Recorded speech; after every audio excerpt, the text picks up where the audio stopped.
If you're loving the Bible Brief, will you take just a moment to leave us a review on Apple Podcasts or Spotify? We're having hundreds of people every week try out the show, and we want you to help even more discover the Bible Brief. Potential listeners depend upon your reviews to learn why they should listen. So will you do us a favor? Leave us a review on Apple Podcasts or on Spotify. Join the cause to help the world learn the life-changing story and message of the Bible.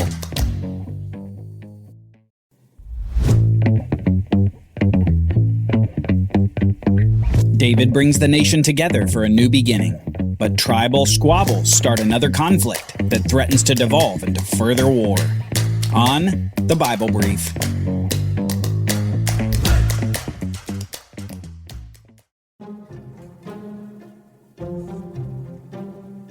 Gilgal was the city of new beginnings for Israel.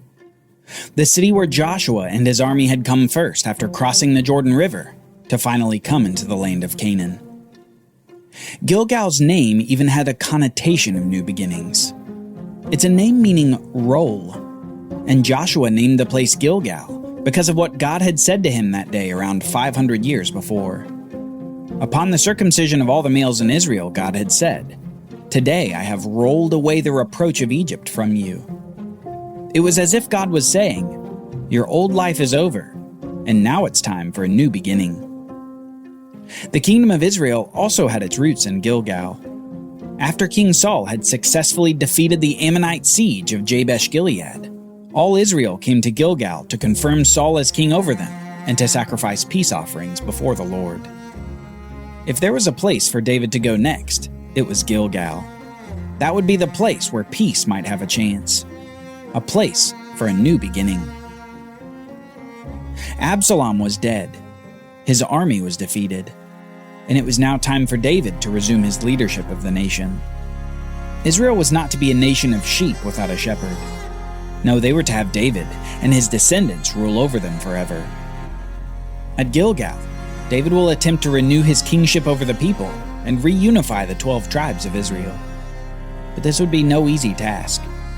Families had been ripped apart, and allegiances to Absalom or to David had frayed relationships. Suspicions and jealousies abounded. David would have to work hard to tactfully create one nation out of many tribes. The beginning of the peace was the easiest part. The northern tribes in Israel saw that their temporary king Absalom was dead, and they remembered all the success that had accompanied David's kingship. They quickly came back to their former king, glad to have him in leadership once again. More difficult, however, was working on David's own tribe of Judah. They had some reticence in welcoming David back to the kingship, and it's no wonder, considering that the rebellion had come from within David's own family. Judah was socially fractured in odd ways from David's family drama.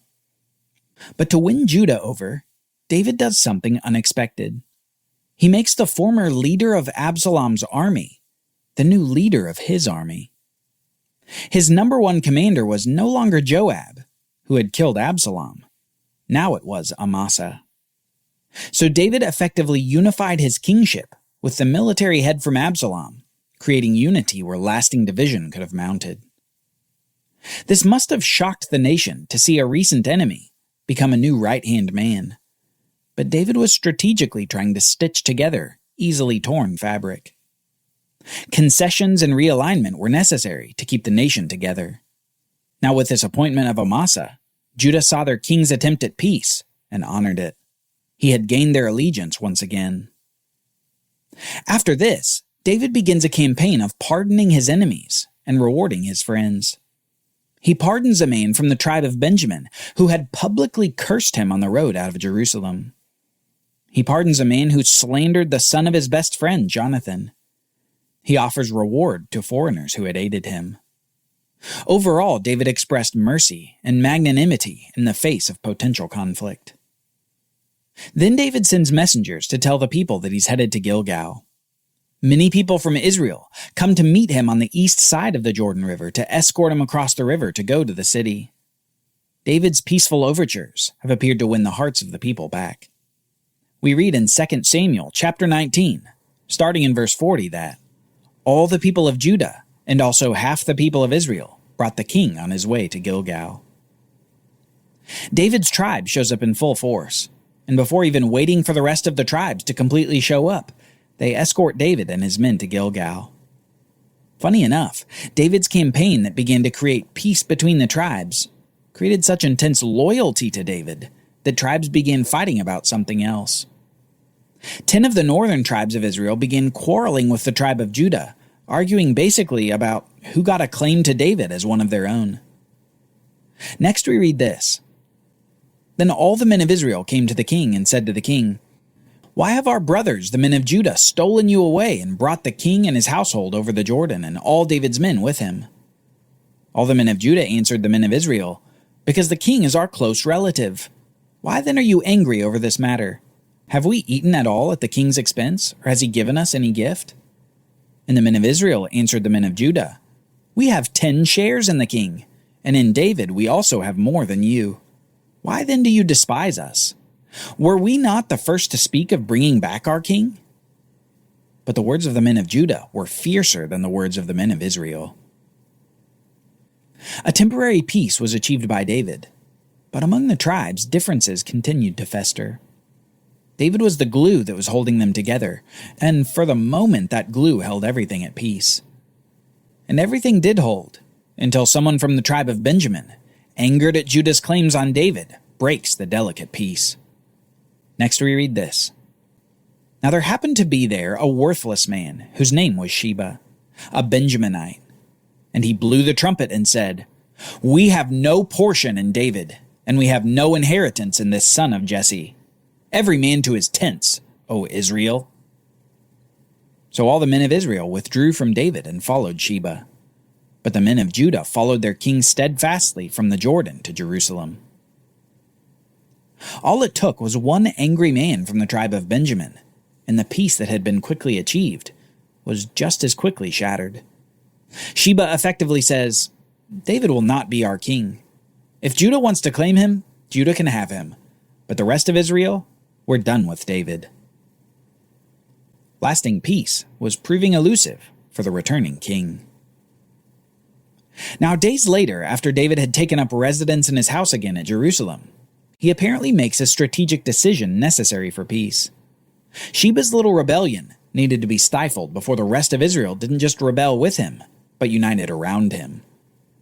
Time would prove to be David's enemy if he didn't take care of this problem quickly, and he doesn't want to make the same mistake Absalom did.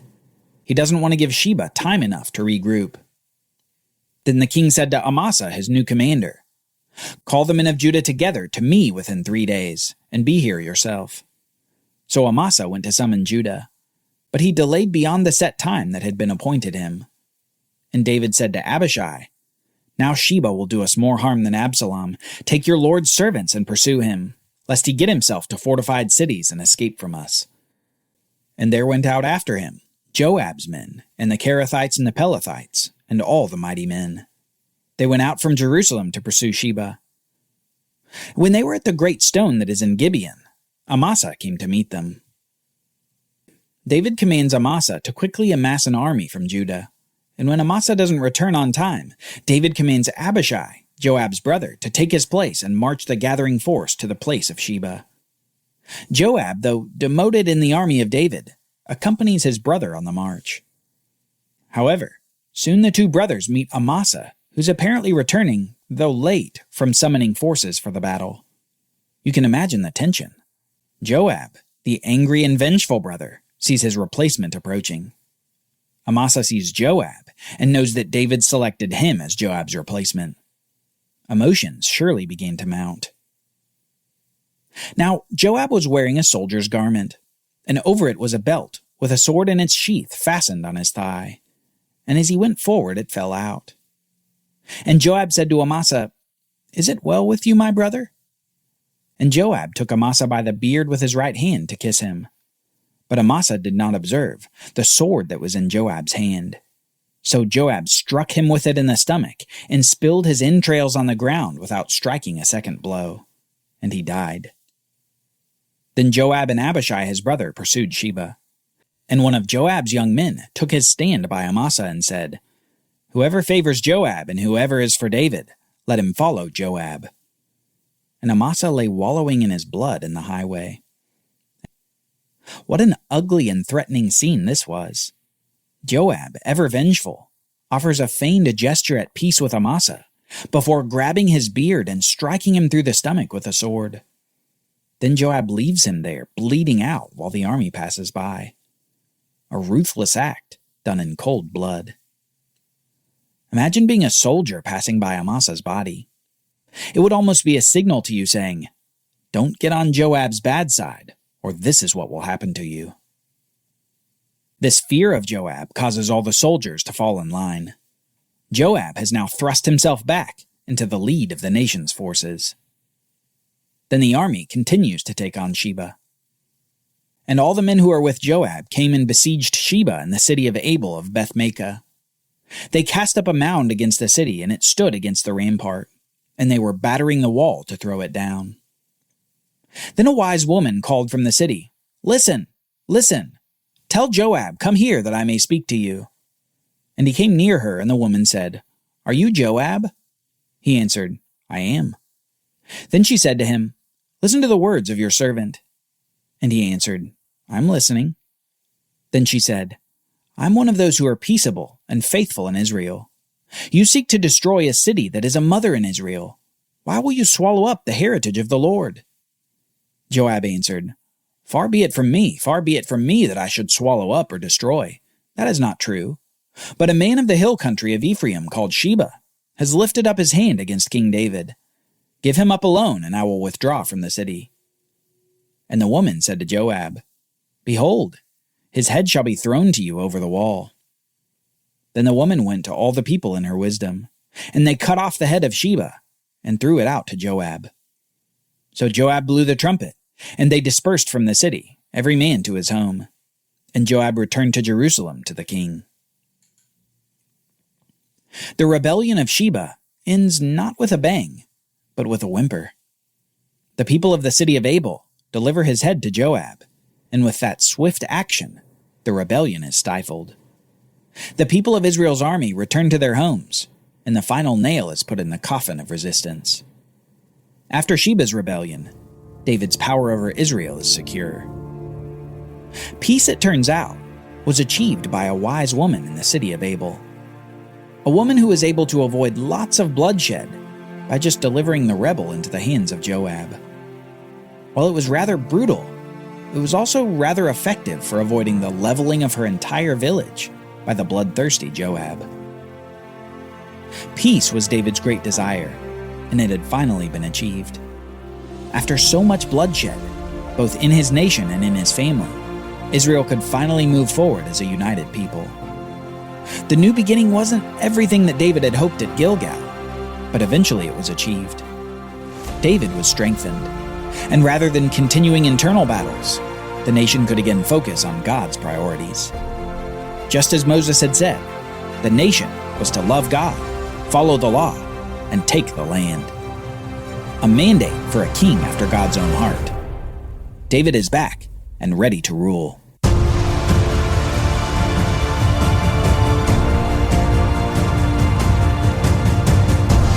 Join us next time as we see David's successes in battle, followed by his final great sin.